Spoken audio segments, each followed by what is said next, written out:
Шановні колеги, Dear colleagues, we continue our working day, and the topic of this press briefing is to resume Ukrainian broadcasting in Crimea. Our guest is Serhiy Kostynskyi, member of the National Council of Television and Radio Broadcasting of Ukraine. Good afternoon, dear ladies and gentlemen. I am glad to see you here. I would like to share the outcomes of our activities on television and radio broadcasting to Crimea. First of all, the development of radio broadcasting to Crimea and in NTO area is the responsibility of the Commission of Television and Radio Broadcasting at the Ministry.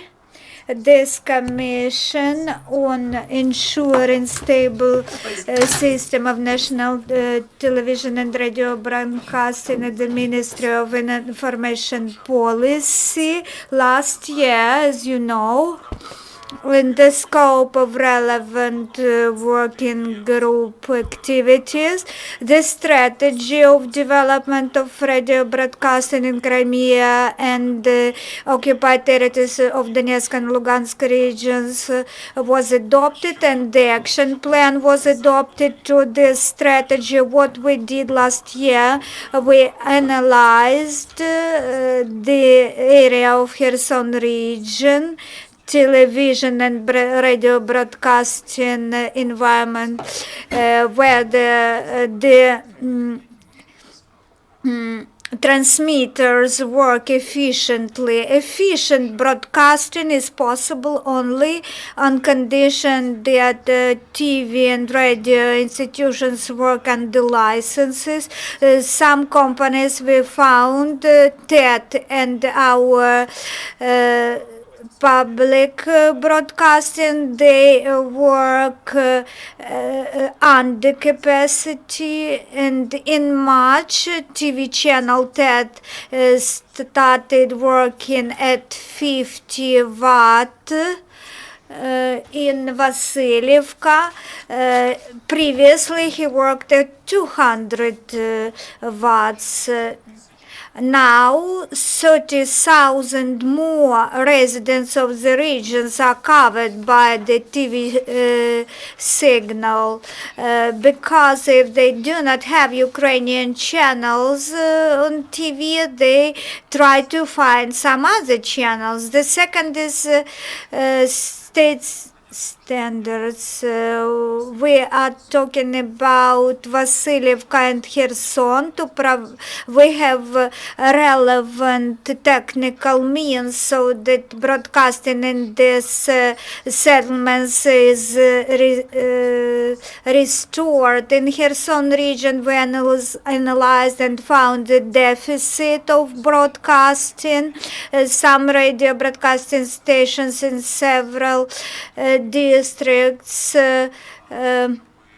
It was important for us to ensure their Ukrainian broadcasting in those districts, so we ordered first 5 frequencies, and the tenders were held in Novotroitsk and Geniche. Thanks to the tenders, this radio stations Hayat, Kherson FM received licenses. This year they will launch broadcasting. We also ordered Ukrainian frequency center 14 frequencies. These 6 months the first tenders will be launched, and during the year these frequencies will start to be used for broadcasting.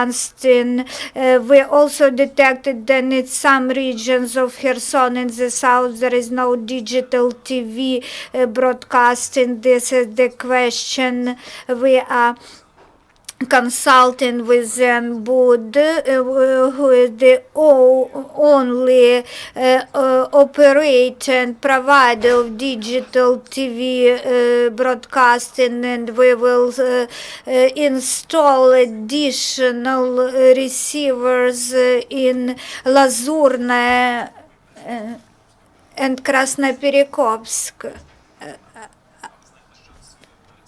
In Krasnoperekopsk there is Russian radio broadcasting.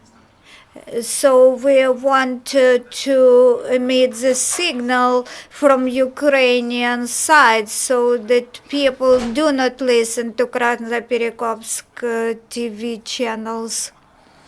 Last year, a lot of work was conducted.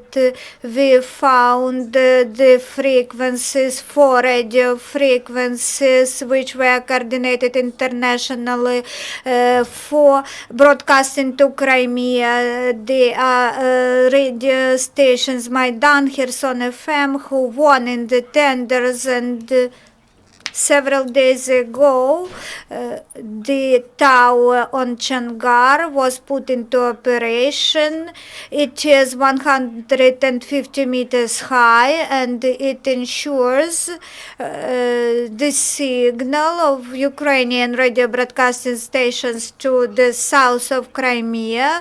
Our yesterday's research of the distance of the signal proves that it is received in the part of Simferopol region in Belogorsk. Our objective is that all 4 radio broadcasting stations start full-fledged operations now. The first channel of Ukrainian radio at frequency 107, it works to its full capacity, and we also Radio Crimea will start its operations in May. We have additional task to increase the number of radio broadcasting, which will work on this tower and permits for temporary broadcasting. If they are adopted, this will help us to fast cover Crimea with and the occupied territories with Ukrainian broadcasting. From Ukrainian frequency center we get 50th frequency. We will start digital TV broadcasting. We will cover Jankoy district. The capacity will be 1 kilowatt. We will need several months, from 3 to 4 months, to start TV broadcasting. This will be from 4 to 6 TV programs, TV channels. And during this year we plan to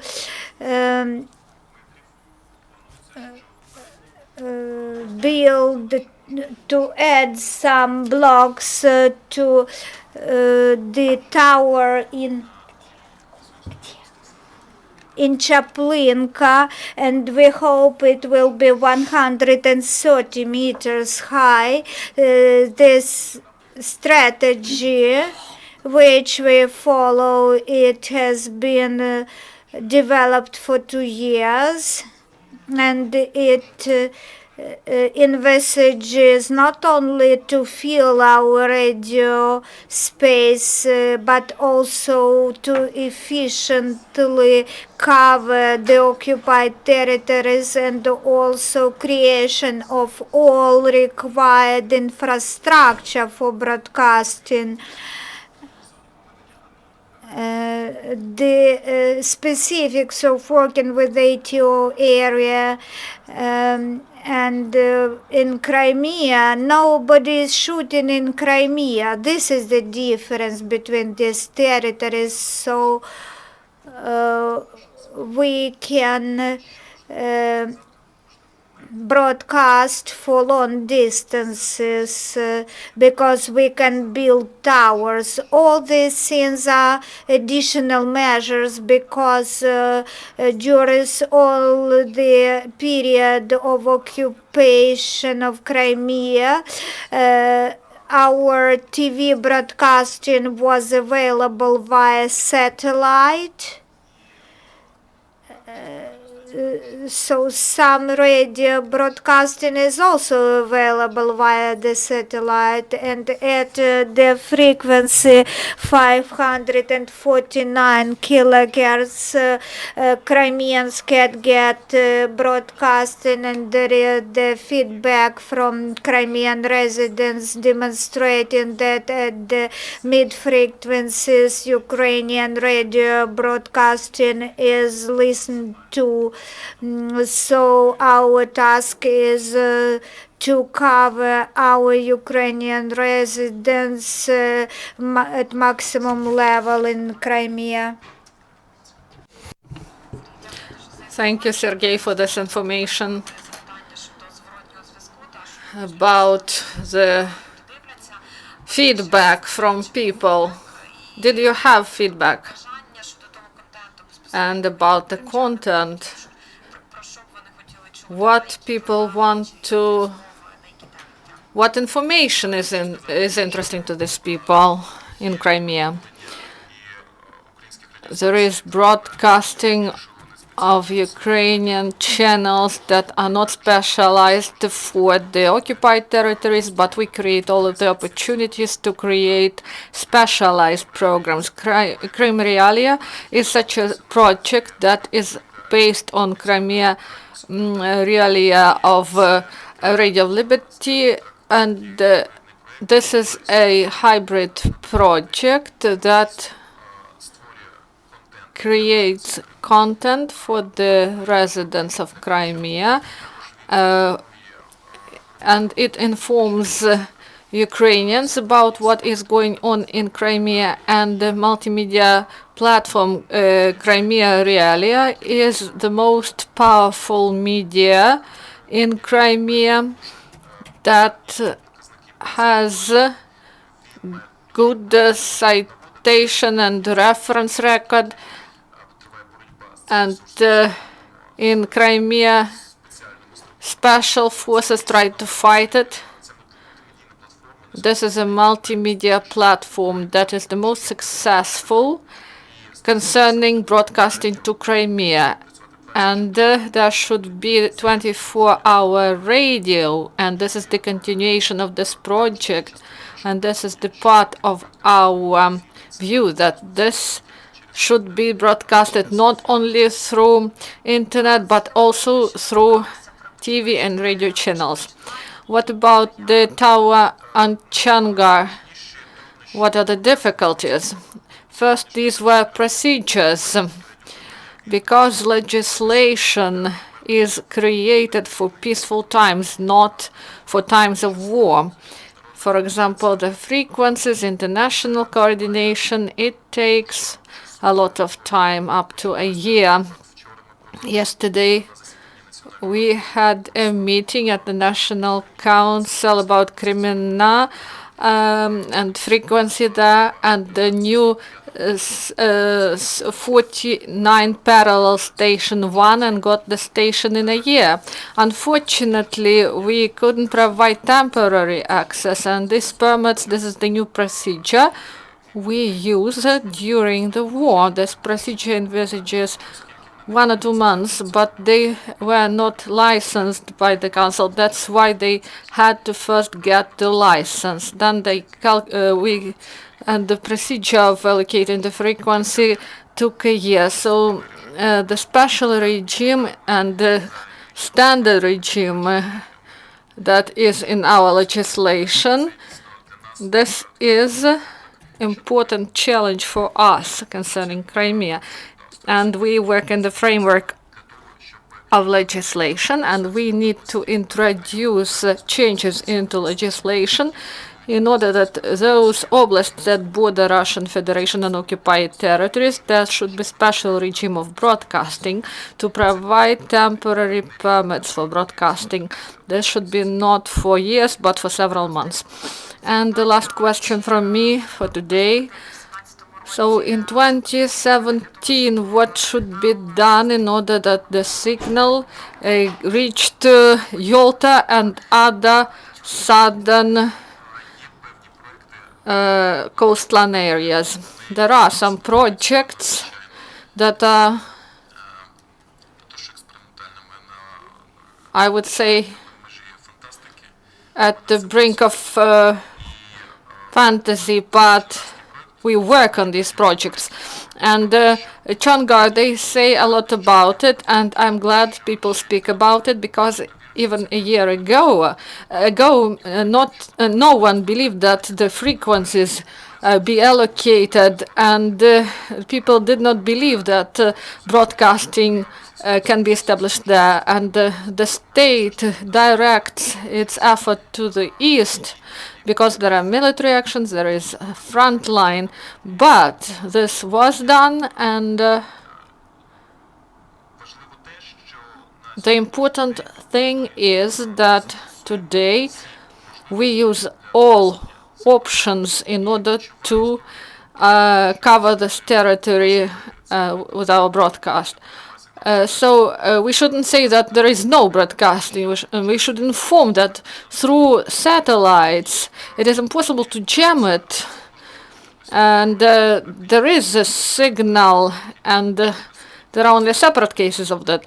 And through the satellite you can get a signal, and there are a lot of radio stations, and we will license in the nearest future, for example, Lotfu, Lugansk Oblast, Golos Donbass, and now we consider that Ukraine will be provided with the license, and the number of broadcasting stations will increase, those that you can get through satellite.